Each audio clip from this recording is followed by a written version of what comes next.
কাঁঠালের বিচি ভর্তা কি যে মজা সেই স্বাদ। কাঁঠালের নাম জাতীয় ফল এমনিতে আর দেওয়া হয়নি, এর পেছনে যথেষ্ট কারণ রয়েছে। কাঁচা কাঁঠাল এঁচড় রান্না থেকে শুরু করে পাকা কাঁঠাল খাওয়ার পরে সেটার বিচিটা পর্যন্ত আমরা খেতে এত বেশি পছন্দ করি।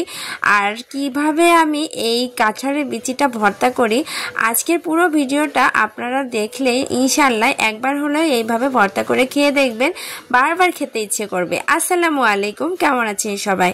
আশা করি সবাই নিশ্চয়ই ভালো আছেন। আলহামদুলিল্লাহ, আপনাদের দোয়ায় আমিও ভালো আছি। আর এই তো এখন কম বেশি সবার ঘরেই পাকা কাঁঠাল খাওয়ার ধুম পড়েছে, আর সেই বিচিগুলো রয়ে গেছে। আর এই বিচিগুলো দিয়ে কীভাবে মজাদার ভর্তা তৈরি করবেন, আজকের আমার সেই রেসিপিটাই আপনাদের দেখার অনুরোধ রইল। প্রথমে কাঁঠালের বিচিগুলোকে ভালো মতো বেছে নিয়ে সেগুলোকে ধুয়ে পরিষ্কার করে সিদ্ধ করে নিয়েছি। এরপর একটা ফ্রাই প্যানে সরিষার তেল নিয়েছি, তার মধ্যে কয়েকটা শুকনো মরিচ ভেজে তুলে রেখেছি। তারপর এর মধ্যে আবার রসুন পেঁয়াজগুলো ভেজে তুলে নিব, আর শেষে দিয়ে দিব এই যে সিদ্ধ করে রাখা কাঁঠালের বিচি। এইগুলোকেও এই তেলের মধ্যে ভেজে নিব। 2-1 মিনিটের মতো ভাজলেই এই কাঁঠালের বিচিগুলো সুন্দরভাবে ভাজা হয়ে যায়, কারণ যেহেতু এগুলো আমরা আগে থেকেই সিদ্ধ করে নিয়েছি।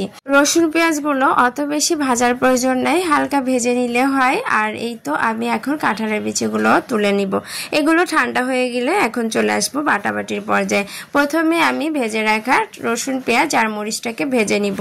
মরিচের পরিমাণটা অবশ্যই নিজেদের ইচ্ছে মতো দিতে হবে। আর এই ভর্তাতে পেঁয়াজ রসুনের পরিমাণ মতো দিলেই এনাফ, এখানে বেশি দেওয়ার কোনো প্রয়োজন নেই। অল্পতেই এই ভর্তাটা খেতে অনেক মজার হয়। তো এখন এগুলো ভালো মতো বেটে নেওয়া হয়ে গেলে এর মধ্যেই কাঁঠালের বিচিগুলো মিহি করে বেটে নিব। কাঁঠালের বিচিগুলো অবশ্যই মিহি করে বাটতে হবে, তাহলে ভর্তাটা খেতে অনেক বেশি মজার হবে।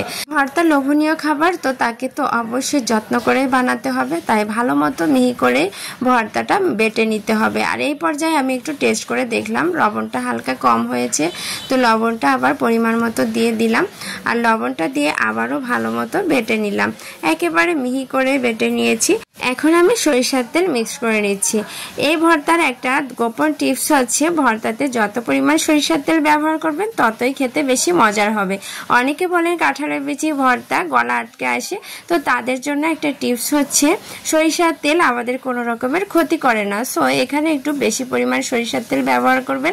আমি তো খাঁটি সরিষার তেল পরিমাণ মতোই এখানে দিয়ে নিলাম।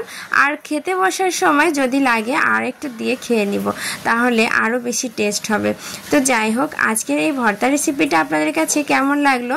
যদি ভালো লেগে থাকে নিজেরাও একবার ট্রাই করে খেয়ে নেবেন। এই বছরে কাঁঠালের সিজন থাকতেই আপনারা এই ভর্তাটা অবশ্যই ট্রাই করবেন, দেখবেন একবার খেলে বারবার খেতে ইচ্ছে করবে। তো সবাই ভালো থাকবেন, আজকের মতো এ পর্যন্তই। আবারও দেখা হবে নেক্সট ভিডিওতে। আল্লাহ হাফেজ।